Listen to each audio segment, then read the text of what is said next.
Baik, salam semuanya. Kembali lagi bertemu sama Bapak dalam mata kuliah Aljabar Linear 1 yang pada kali ini fokus membahas ruang vektor. Ya, sebelumnya kalian sudah belajar tentang vektor di 2 dimensi dan 3 dimensi. Ya, sekarang kita akan membahas bagaimana ruang vektor. Oke, kita langsung saja. Yang pertama, topik utamanya ada dua. Nah, ini ada ruang N Euclid ya, dan ruang vektor. Ya. Jadi nanti saya jelaskan kenapa kok namanya ruang N Euclid, terus ruang vektor itu seperti apa. Jadi yang pasti pada pertemuan kali ini diharapkan kalian mampu memahami tentang materi ruang vektor, ruang N Euclid dan ruang vektor. Ya, oke. Yang pertama ini sebagai pengantar bahwa tujuan daripada kuliah ini mengeneralisasi konsep vektor lebih lanjut. Jadi sebelumnya kalian sudah belajar vektor di R2 atau ruang 2 atau dimensi 2 dan dimensi 3. Nah, ini mengeneralisasi bahwa ada juga vektor di R4, R5, R6, dan seterusnya sampai Rn. Itu artinya mengeneralisasi. Itu yang akan kita pelajari. Kemudian yang berikutnya menyusun satu himpunan aksioma yang jika dipenuhi oleh suatu golongan objek yang disebut sebagai vektor. Ini nanti ada beberapa aksioma yang jika dipenuhi aksioma itu akan menjadi ruang vektor. Itu intinya. Jadi intinya ini vektor itu dibuat terstruktur. Ya, ini benar-benar matematis sekali. Jadi kalian benar-benar perlu memahami aksioma-aksioma yang ada dalam pernyataan. Kemudian vektor-vektor yang generalisasi seperti matriks dan fungsi ini contoh saja. Ya.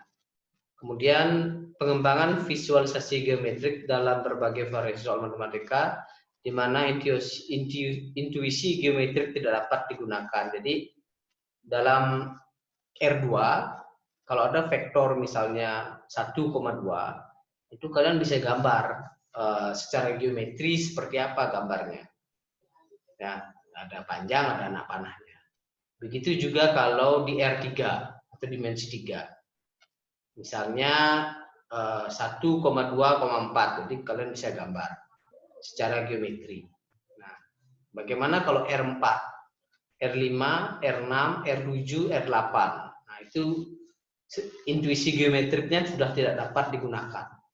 Ya, jadi kalian harus kuat dalam abstraksi, mengabstraksikan bentuknya seperti apa. Oke, lanjut saja. Nah, ini sekarang ruang N Euclid. Seperti yang tadi saya sampaikan, seperti yang Bapak sampaikan, bahwa ruang N Euclid itu ruang N. Jadi namanya ruang N, jadi N dimensi gitu ya. Rn biasa disebut. Jadi kalau sebelumnya R2, R3, atau dimensi 2, R di sini dimensi N. Jadi sudah abstraksi sekali. Euclid ini salah satu ahli matematika yang terkenal dengan menstrukturkan matematika dengan rinci, dengan detail, ya, dengan kalimat-kalimat formal. Oke, ini sebelumnya. Jadi sebelumnya kalian belajar tentang vektor di R2. Ya, ini contohnya, misalnya vektor U dengan entry-entry U1 dan U2. Di mana contohnya misalnya U sama dengan vektor U sama dengan 1,4. Ini visualisasi aljabarnya. Nah, ini seperti ini visualisasi aljabar. Nah, bagaimana visualisasi secara geometri? Nah, ini sebelumnya sudah dipelajari juga. Jadi ada sebuah diagram Cartesius 1,4 jadi 1 dan ini 4 ini titiknya. Jadi kalau bisa lihat seperti ini. Ya. Dan bisa dilihat ini titiknya 1,4 sehingga gambar vektornya itu seperti itu. Jadi ada panjang, ada anak panahnya. Ini visualisasi secara geometri untuk R2. Bisa divisualisasikan. Ya. Nah, oke. Oke, ini harus pindah-pindah ini. Ya, oke. Apa di sini aja pojok sih. Nah, di sini saja. Oke. Berikutnya di vektor di R3. Ini juga sudah dipelajari sebelumnya. Misalnya ini bentuk vektornya vektor U sama dengan entry-entrynya U1, U2, U3. Contohnya 1,2,4. Ini visualisasi aljabarnya. Nah, bagaimana visualisasi geometrinya? Nah, ini seperti ini. 3 dimensi ya. Ini X yang hijau, yang merah Y, yang biru Z yang lain. Ya. Bagaimana gambar 1,24? Jadi 1 berarti di X1 ya. Nah, jadi ya sekiranya segini ya. Ini pertama 1,2 dulu buat ini titiknya.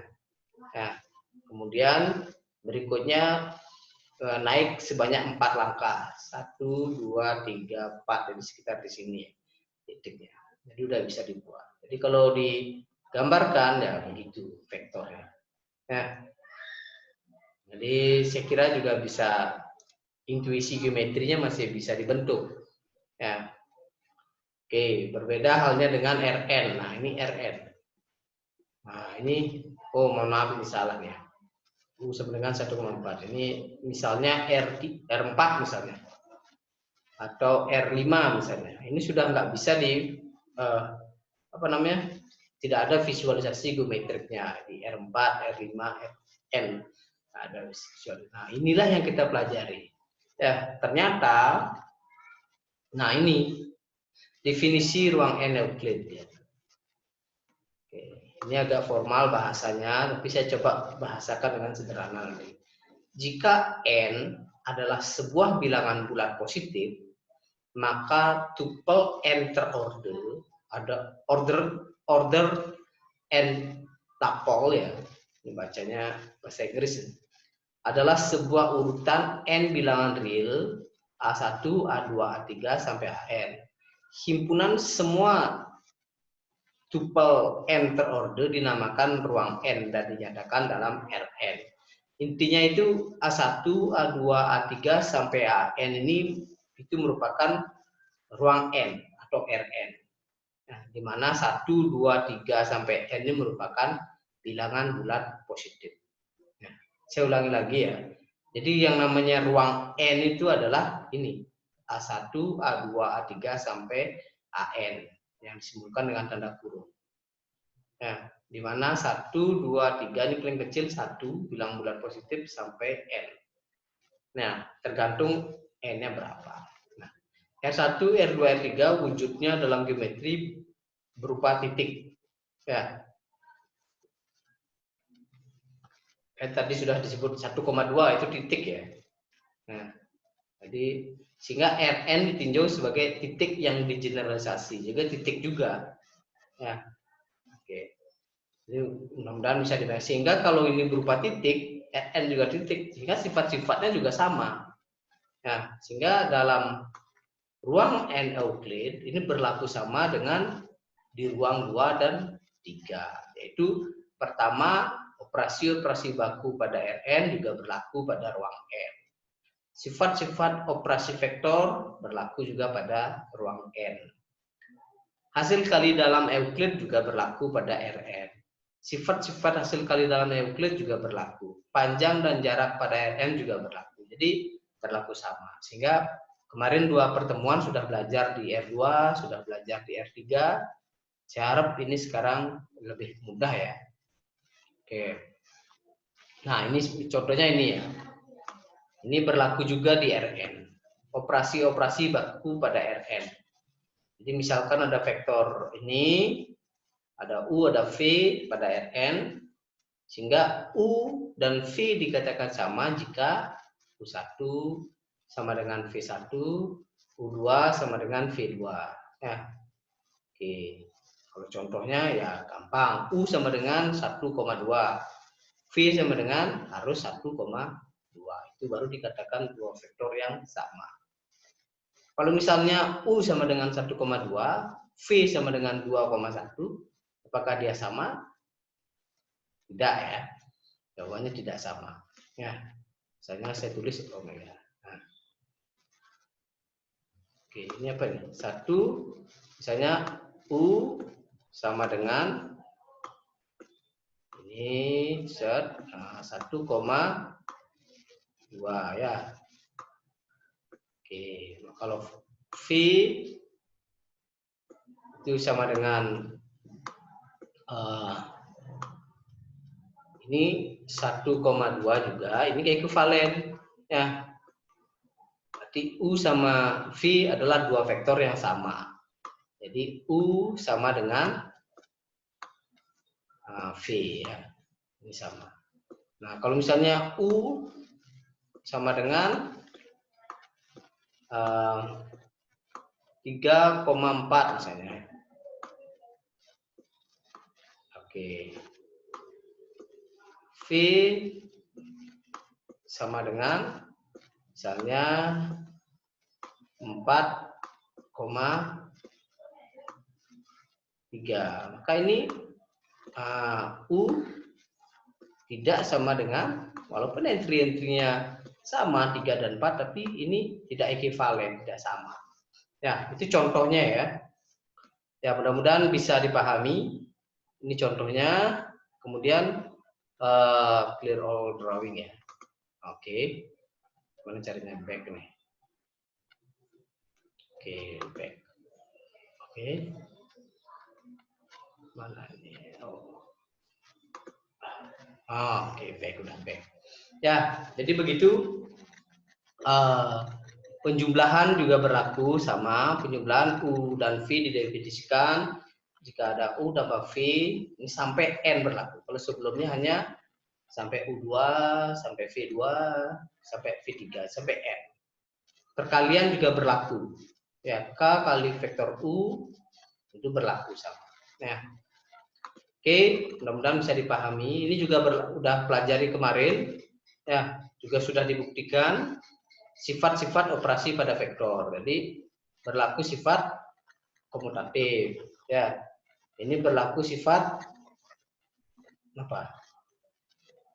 Asosiatif. Ya, ini berlaku seperti ini juga. Nah, ini berlaku juga U tambah negatif U sama dengan 0 ya. Ya, ini juga berlaku. Jadi kemarin yang sebelumnya di R2 dan R3, di Rn juga berlaku sama. Oke. Oke. Kita next saja ya. Oke, jadi ini hasil kali dalam juga sama. Kalau hasil kali dalam misalnya U sama dengan ini, maka hasil kalinya ini. Ya, kita coba ya. Kalau misalnya Bapak punya U sama dengan ini 1,0 misalnya, 3,4 ya misalnya ya. Oke. Terus V sama dengan berapa? Nah, misalnya 2 oke, 1 min 2,1 misalnya. Nah, maka U kali V, nah ini sama dengan, ini kalinya agak besar dikit ya. Nah, besar dikit ya. Kali lah. Artinya 1 kali 2 ya, itu 2 ditambah 0 kali 1, 0 ditambah 3 kali min 2 yaitu min 6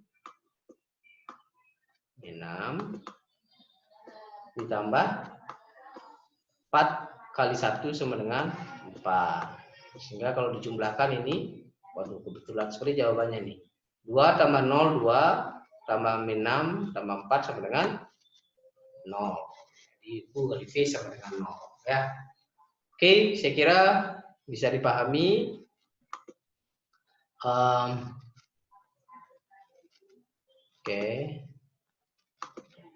Oke, jadi ini ya, berapapun U-nya, N-nya itu berlaku sifat ini. Oke, selanjutnya sifat-sifat hasil kali dalam juga sama ya. Jadi kalau perkalian juga berlaku sifat komutatif, berlaku sifat asosiatif, berlaku sifat ini asosiatif terhadap skalar ya. Oke. Ya, U kali V jika lebih besar atau sama dengan 0. Ya, selanjutnya U kali V ini hasilnya selalu lebih besar atau sama dengan 0. Selanjutnya, mohon maaf ya, V kali V ya, selalu hasilnya lebih besar atau sama dengan 0. Selanjutnya, jika V kali V sama dengan 0, itu jika dan hanya jika V-nya 0. Ya, udah pasti. 0 kali 0 ya 0 ya. Oke, saya kira itu kemudian bisa dipahami. Ini juga berlaku ya, panjang dan jarak pada Rn juga berlaku ya. Jika diketahui komponennya ini, maka panjang vektornya. Seperti sebelumnya, vektor itu kan pasti punya panjang ya. Jadi ini cara menghitung panjang. Dan jaraknya juga ada. Jadi kalau ada dua vektor, ujungnya itu bisa dihitung jaraknya. Misalnya jarak itu gimana? Ini ya, saya contohkan ya.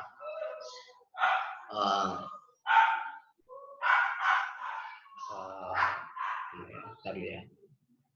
Oke, misalnya jarak udah sebelumnya udah belajar ya jarak ya. Mana dia?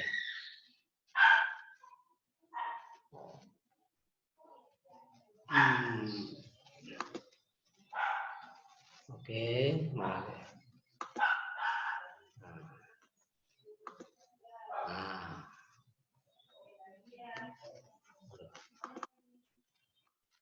Oke, misalnya ini jarak ya. Nah, misalnya titik. Misalnya ada titik sini, titik ini ya. Nah, ini dua vektor ini. Ini maaf. Ya, misalnya ini dua vektor. Nah, anggap lurus ya. Maaf, ini gambarnya memang susah nih. Jadi anggap lurus, anggap saja lurus. Nah, jaraknya itu jarak dua vektor ini nih bisa dihitung. Nah, ini jarak D. Nah, ini D yang bisa dihitung. Nah, itu ya. Oke. Ini berlaku juga untuk Rn. Nah, jadi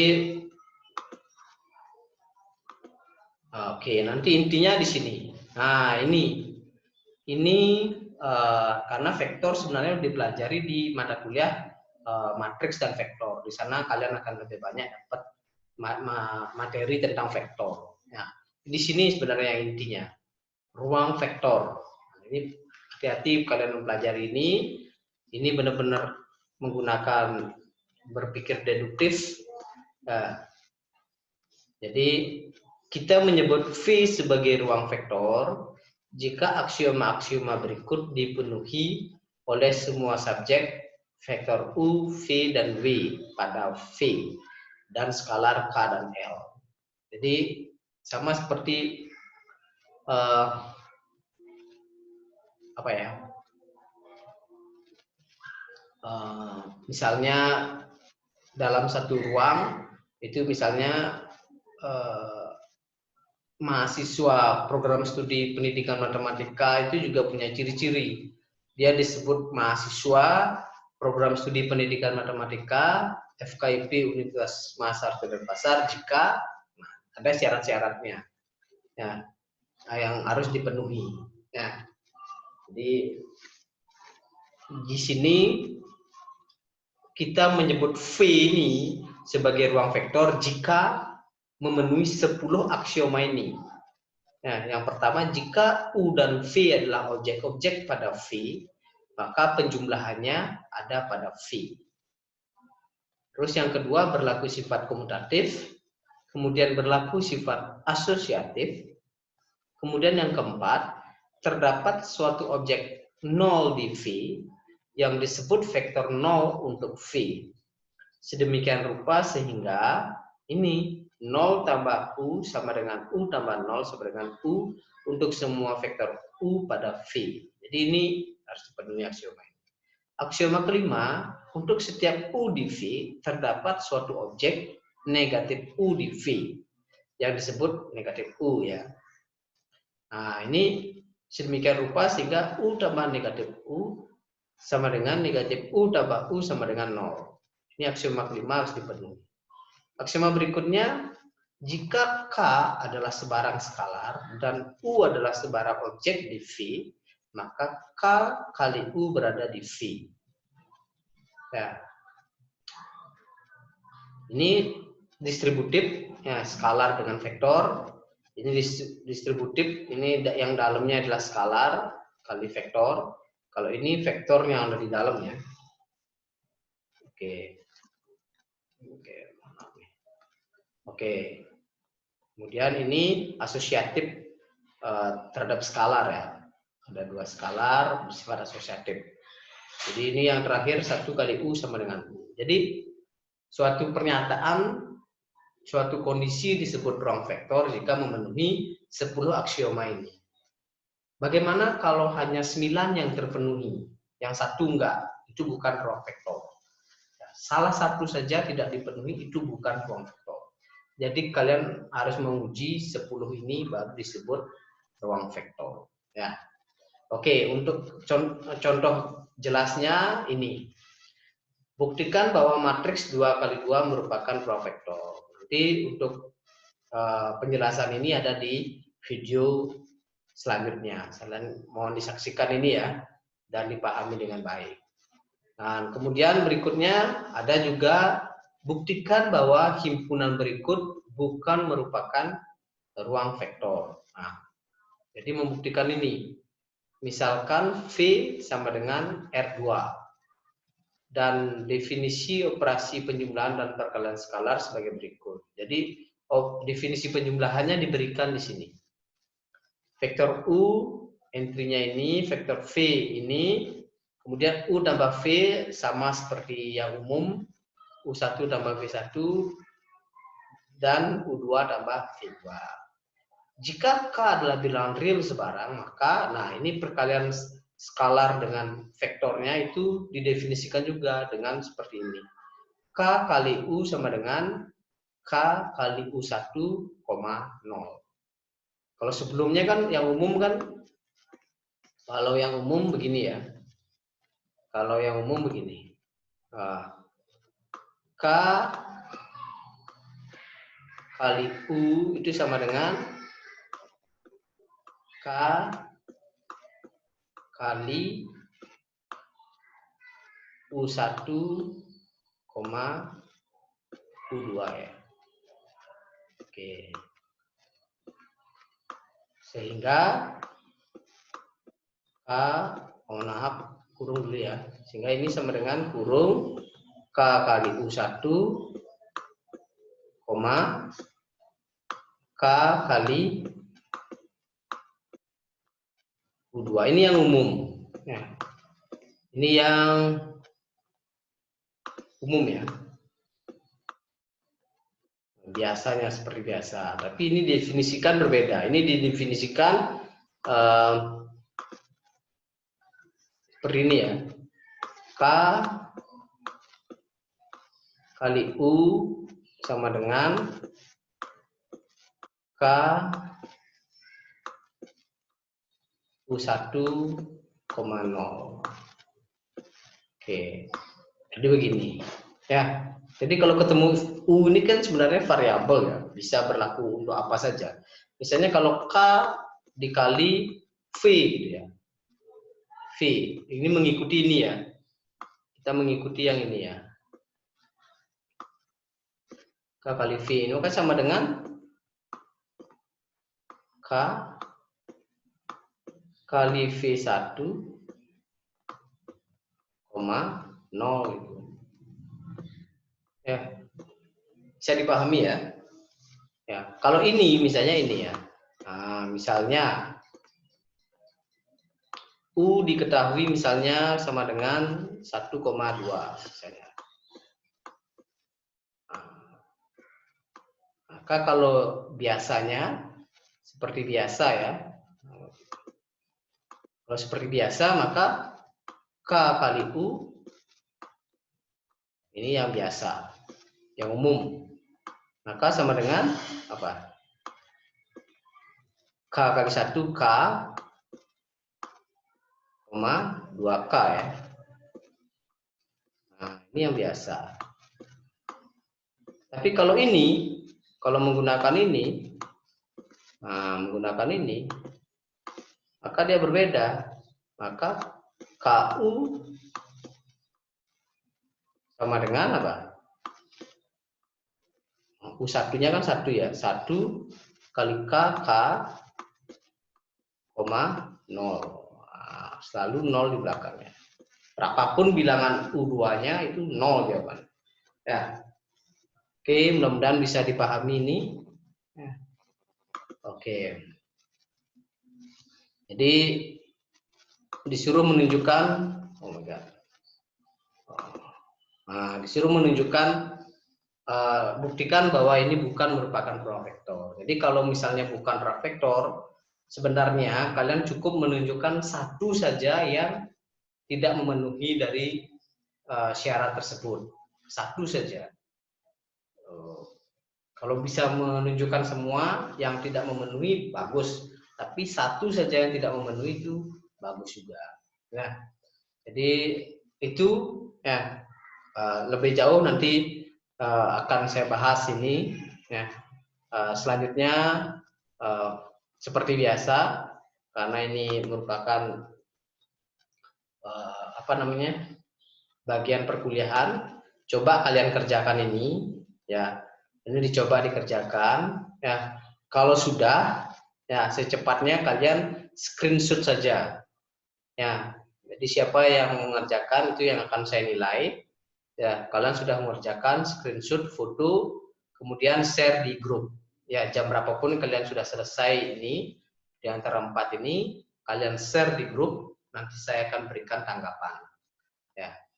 Saya kira itu penjelasan untuk hari ini. Terima kasih atas perhatiannya. Selamat malam semuanya, dan untuk besok selamat pagi. Ya, semoga perkuliahan ini bermanfaat untuk kalian dan kita semua. Terima kasih.